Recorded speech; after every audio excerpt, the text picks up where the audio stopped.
রামিসার সেলাই করতে গিয়ে আমার প্রায় 30 মিনিটের উপরে, মানে ফুল কমপ্লিট করতে আমার 30 মিনিটের উপরে সময় লেগেছে। প্রায় 100টার উপরে ওটা সেলাই লেগে।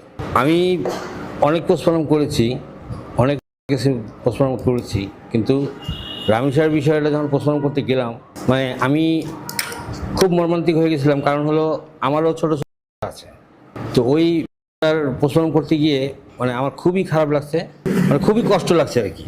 তো যাই হোক, কষ্ট করে পোস্টমর্টম করেছি। পরে সেলাই করার সময় মানে ওর তো গলাটা পুরোটাই আলাদা হয়ে গেছিলো, সমস্ত গলাটা আলাদা হয়ে গেছিলো। পরে ওটা সেলাই করছি, প্রায় 100টার উপরে ওটা সেলাই লেগে।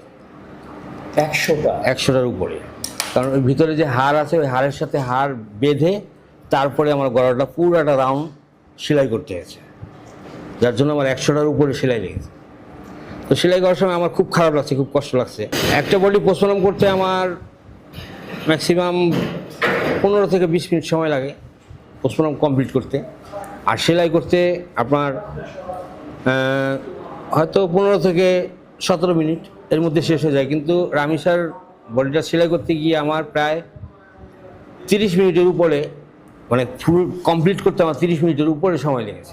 গলা কাটা ছিল, তারপরে এই যে হাতের দুই বগল তলা কাটা ছিল, আলাদা করা ছিল না, মানে সাথে লাগানোই ছিল, মানে আলাদা করার চিন্তা ভাবনা ছিল আর কি, এরকম কিছু একটা।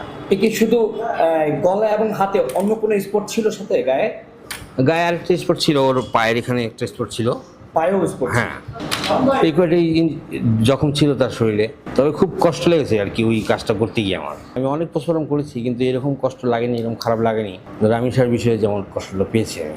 তো যার সন্তান হারাইছে সেই জানে যে তার কষ্টটা কত।